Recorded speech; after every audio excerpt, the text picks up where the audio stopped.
Well, let's talk about the kit that I wore last Friday in a pickup game.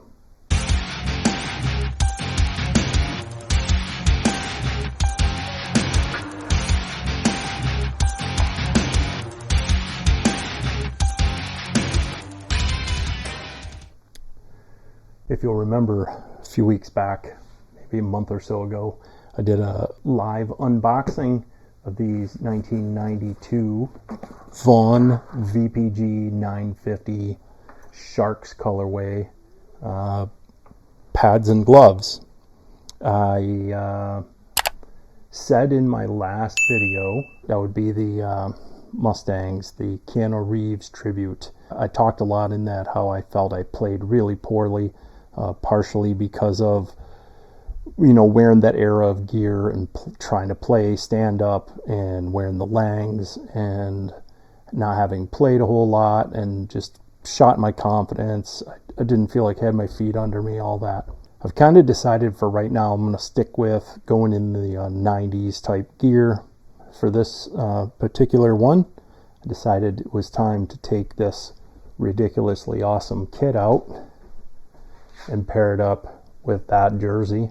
We'll talk a little bit about this gear and how it was inspired by Jimmy Waite when he played in this same era with the Sharks.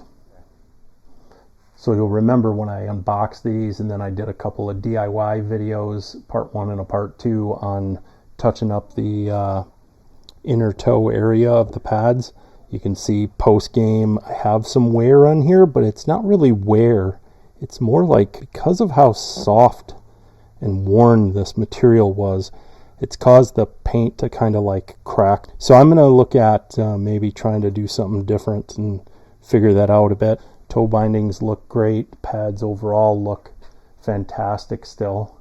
Had never worn them before, and so I had to spend some time adjusting all these straps for my liking in the locker room. These adjustable fixed position type nylon quick release things, I just don't seem to get the adjustment. I mean, it feels right until I start playing, then it's like a little bit more loose than I prefer. And in the case of these, I did feel like I had some rotation happening that wasn't exactly how I would like them to feel when they're on my legs. Not a big deal. If I ever went down when I'd get back up, specifically the left leg here, I noticed was rotating a little more than I liked, and I would have to like smack it on the edge with my stick to like get it to rotate real quick, or if the play was leaving the zone, then I could try to adjust it with my hands a little bit. But hey, let's move on. I paired them up with the T2000 and B2000 gloves, which a few hours before game time I did some repairs and touch-ups to.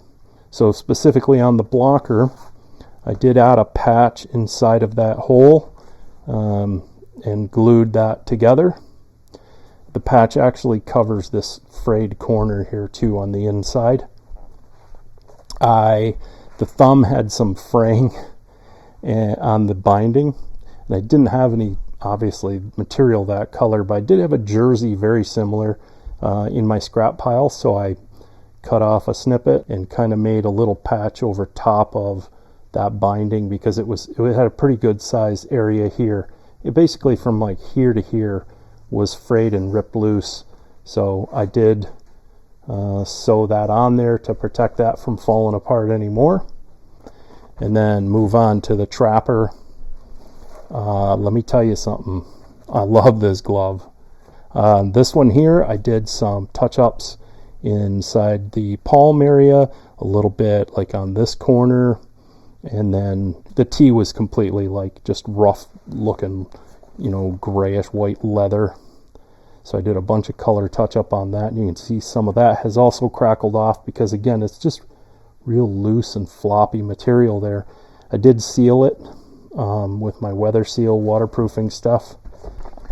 You might remember in that last video I talked about how wearing the vintage gear with, especially with the fiberglass mask, makes me feel like some of the guys are, taking it easy on me, not shooting hard and not shooting high and so on. It was a completely different type of game this time, wearing, this 90s style gear. Anyway, the glove, massive. A lot busier than I've been in a long time. And boy, does it open and close smooth. Pucks just get stuck inside of there.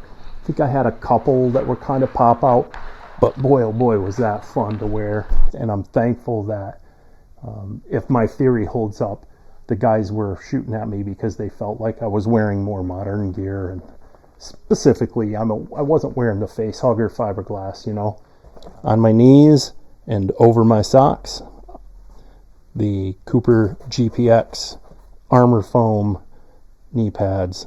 I have replaced.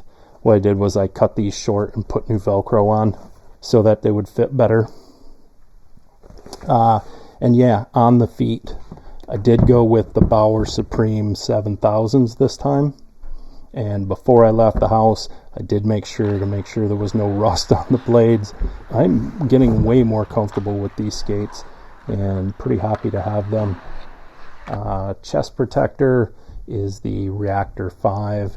I did want to make sure I was pretty safe if they were going to be shooting at me. Pants are just an older set of black with white striped Coopers. Obviously the jersey is this San Jose Sharks. I think it's a CCM. Yes, it is. And it even has the matching color on the CCM tag. And then on the head, I talked about this on a video somewhere, white Badger Elite with a cat eye. I did have to redo some of the foam inside that had popped out, and probably will again because the tape I'm using, the double-sided adhesive tape, is just not sticking well.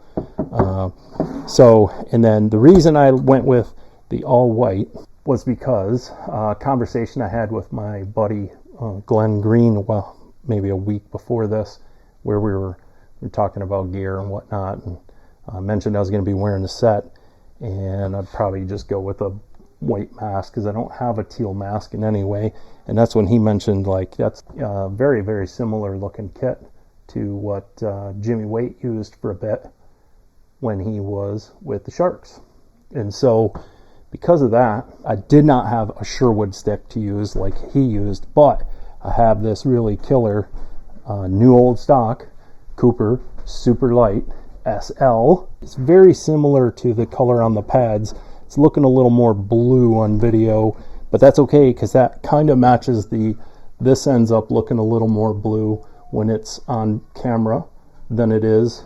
It's very similar to the pads when they're next to each other, or maybe that's just me being slightly blue colorblind, and this is in the blue spectrum. So there you have it. That is the gear. As far as this game went, I felt like I had my feet under me right away. I felt like I was moving really well comparative to the last time I was on the ice, for sure. I just felt like I had a lot more confidence. And again, I think some of that comes from getting to see some shots. So let me just say, at the beginning of the game, I didn't see pucks right away. Stuff wasn't getting through to me, and I was starting to get a little worried that it was going to be one of those kind of nights. And then I think I started with like a blocker save, then a glove save, and started feeling better. And then immediately, like 3 goals in a row. One was this weird deflection. It's a weird shot, and it deflected and took a pretty tight turn. Like, I thought it was going to go real wide.